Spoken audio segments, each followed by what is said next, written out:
एक आदमी गुब्बारे बेचकर रोजी कमाता था। इसके पास लाल, पीले, नीले और हरे और हर रंग के गुब्बारे मौजूद। जब भी काम मंदा होता तो हीलियम गैस से भरा एक गुब्बारा उड़ा देता। जब बच्चे गुब्बारे को उड़ता हुआ देखते तो इसकी तरफ मुतवज्जा हो जाते और उनमें गुब्बारे खरीदने की ख्वाहिश पैदा होती। वो आकर गुब्बारे वाले से गुब्बारे खरीदते और यूं उसका मंदा खत्म हो जाता। दिन भर में जब भी काम मंदा होता गुब्बारे वाला इसी तरह एक गुब्बारा उड़ा देता। एक दिन किसी ने गुब्बारे वाले की कमीज पीछे से खींची। इसने मुड़कर देखा तो वो एक छोटा सा लड़का था। लड़के ने पूछा, अगर तुम काले रंग के गुब्बारे को उड़ाओ तो क्या वो भी उड़ेगा? गुब्बारे वाले ने जवाब दिया, बेटा, गुब्बारे रंग की वजह से नहीं बल्कि इसमें मौजूद गैस की वजह से उड़ते हैं। यही असूल हमारी जिंदगियों पर भी साबित आता है। जो कुछ अंदर है वही अहम है और हमारे अंदर मौजूद हमें बुलंदी पर ले जाने वाली शय है हमारा रुझान। हार्वर्ड यूनिवर्सिटी के विलियम जेम्स ने कहा था, मेरी नस्ल के अजीम तरीन दरियाफ्त ये है कि इंसान अपने जहनी रुझान को बदलकर अपनी जिंदगी को तब्दील कर सकते हैं। हार्वर्ड यूनिवर्सिटी की एक तहकीक से पता चला कि जब भी कोई शख्स मुलाजमत हासिल करता है या तरक्की पाता है, इसका 85% सबब इसका रुझान होता है, जबकि जहानत और मखसूस हकायक अदादोशुमार का इल्म मुलाजमत या तरक्की के हसूल का सिर्फ 15% होता है। ये अमर हैरान कर देने वाला है कि तालीम का तकरीबन 100% बजट हकायक और अदादोशुमार की तदरीस पर खर्च कर दिया जाता है, जो कि जिंदगी में कामयाबी के लिए सिर्फ 15% जरूरी है। रुझान एक बहुत अहम लफ्ज है। इसका इतलाक जिंदगी के हर शोबे पर होता है, बशमूल फर्द की जाती और पेशावराना जिंदगी के। जरा सोचो कि क्या कोई एग्जेक्टिव अच्छे रुझान की अदम मौजूदगी में अच्छा एग्जेक्टिव बन सकता है? क्या वालिदैन, असातिज़ा, सेल्स पर्सन, आजर, अजीर अच्छे रुझान के बगैर अपने अपने किरदार अच्छी तरह अदा कर सकते हैं? तुम्हारा मुंतखब किया हुआ शोबा कोई भी हो, कामयाबी की असास रुझान है। अगर रुझान कामयाबी के लिए इतना अहम है तो क्या तुम्हें जिंदगी के लिए अपने रुझान का तजर्बा नहीं करना चाहिए और ये नहीं सोचना चाहिए कि तुम्हारा रुझान तुम्हारे मकासद पर कैसे असरअंदाज होता है? चलिए आए मैं आपको एक कहानी सुनाता हूँ। हफीज एक किसान था। वो खुश और कनात करने वाला था। वो इसलिए खुश था क्योंकि वो कनात करने वाला वो इसलिए कनात करने वाला था क्योंकि वो खुश था। एक रोज एक दनाश शख्स उससे मिला। दनाश शख्स ने उसे हीरों की कदरों कीमत के बारे में बताया। उसने बताया कि अगर तुम्हारे पास अपने अंगूठे जितना बड़ा हीरा हो तो तुम अपने पूरे शहर को खरीद सकते हो, और अगर तुम्हारे पास अपनी मुट्ठी जितना बड़ा हीरा हो तो तुम पूरे मुल्क को खरीद सकते हो। वो दनाश शख्स चला गया, जबकि हफीज रात भर सो नहीं सका। वो ना खुश था क्योंकि वो कनात करने वाला नहीं था, वो कनात करने वाला नहीं था क्योंकि वो नाखुश था। अगले दिन हफीज ने अपना खेत बेचा, गुजर औकात के लिए अपनी बीवी को थोड़ी सी रकम दी और हीरों की तलाश में चल पड़ा। उसने सारे मुल्क में तलाश किया लेकिन उसे कहीं हीरे ना मिले। अपने मुल्क के बाद दूसरे मुल्कों की खाक छानता फिरा लेकिन गौहरे मकसूद हाथ ना आया। आखिर एक वक्त ऐसा आया कि वो जज्बाती और जहनी और माली एतबार से तबाह बर्बाद हो गया।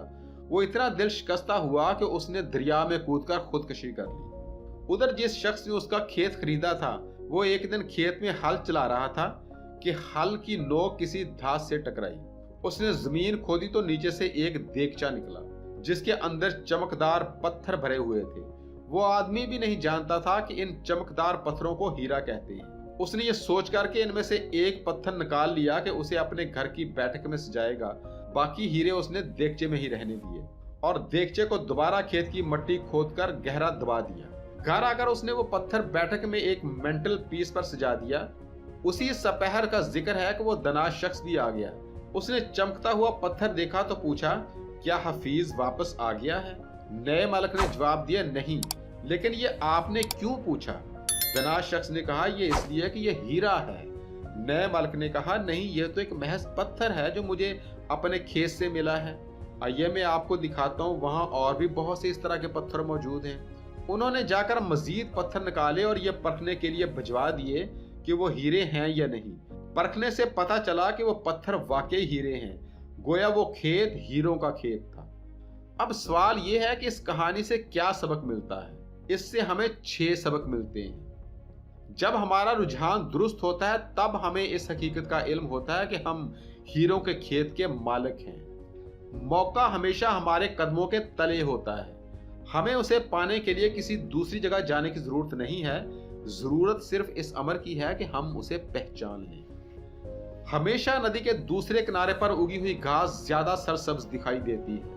जब हम दूसरे किनारे वाली घास को देख रहे होते हैं तब उस किनारे के लोग हमारी सिम्मत वाली घास को ज्यादा सब्ज समझकर देख रहे होते हैं और वो भी चाहते हैं कि हमारी सिम्मत वाली घास पर चलें और लुत्फ अंदोज हों। जो लोग ये नहीं जानते कि मौका को किस तरह पहचानना चाहिए, वो शिकायत करते हैं कि जब मौके ने उनके दरवाजे पर दस्तक दी थी तो बहुत शोर हो रहा था, इसलिए वो दस्तक की आवाज सुन नहीं सके। जब मौका हाथ से निकल चुका होता है तब उसे पहचानना आसान होता है बनिस्बत उस वक्त के जब वो दस्तयाब हो रहा होता है। मौका सिर्फ एक बार दस्तक देता है।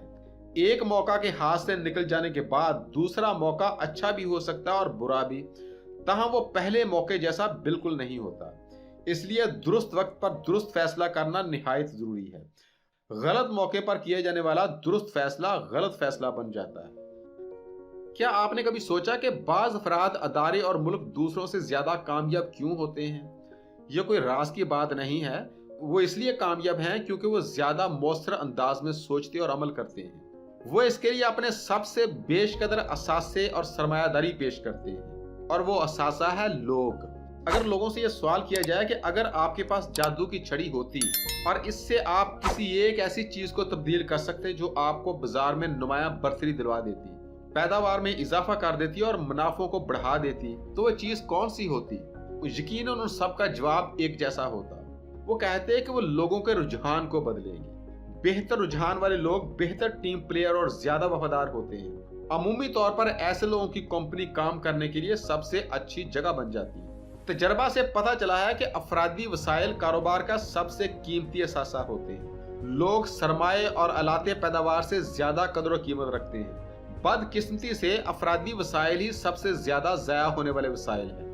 लोग तुम्हारा सबसे बड़ा असासा भी हो सकते हैं और तुम्हारे लिए सबसे ज्यादा नुकसानदेह भी। इंसानी फितरत अमूमन तब्दीली की मज़ाहमत करती है। तब्दीली गैर आरामदेह होती है। तब्दीली के मस्बत या मनफी असरात से कतई नजर तब्दीली अक्सर औकात तनाव को जन्म देती है। बाज़ औकात हम अपनी मनफियत को इतना आरामदेह महसूस करते हैं कि तब्दीली के बेहतर होने के बावजूद हम उसे कबूल नहीं करते। हम मनफी रवैये पर कायम रहते हैं। चार्ल्स डिकेंस ने एक कैदी के बारे में बताया जो कई साल से जिंदान में कैद था। जब उसकी सजा की मुद्दत पूरी होती है तो उसे आजादी दे दी जाती है। उसे इसकी तंगो तारीक कोठरी से निकालकर खुली और रोशन फजा में लाया जाता है। वो शख्स चंद लम्हे इधर उधर देखता और फिर अपनी ताज़ा हासिल होने वाली आज़ादी उसे इतनी गैर आरामदेह महसूस होने लगती है कि वो कहता है कि उसे उसकी तंगो तारीक कोठरी में वापस भेज दिया जाए। इस कैदी के लिए आज़ादी और खुली दुनिया का तहफ़्फ़ुज़ और आराम सुकून अता करने वाली तब्दीली को कबूल करने से जिंदान, जंजीरें और तारीकी ज्यादा मानूस थी। जदीद दौर के कैदी भी ऐसा ही करते हैं। गैर मानूस दुनिया से नबर्द आसमा होने के तनाव इतने ज्यादा होते हैं कि वो जिंदान में वापस जाने के लिए एक और जुर्म का इर्तिकाब कर गुजरते हैं। जिंदान में आज़ादी तो महदूद होती है लेकिन उन्हें बहुत कम फैसले करने पड़ते हैं। आखिर में बस मैं यही कहना चाहूंगा कि अगर तुम्हारा रवैया मनफी हो तो तुम्हारी जिंदगी महदूद होती है। काम में तुम्हारी कामयाबी भी महदूद होती है। तुम्हारे दोस्त बहुत कम होते हैं और ना होने के बराबर होते हैं। तुम जिंदगी से बहुत कम लुत्फानंदोज होते हो। यकीन करो, तब्दीली के आर्जी तनाव और गैर यकीनीपन को बर्दाश्त करके मस्बत रवैये को जन्म देना तुम्हें गैर मामूली मुसर्रत और इत्मीनान अता करेगा।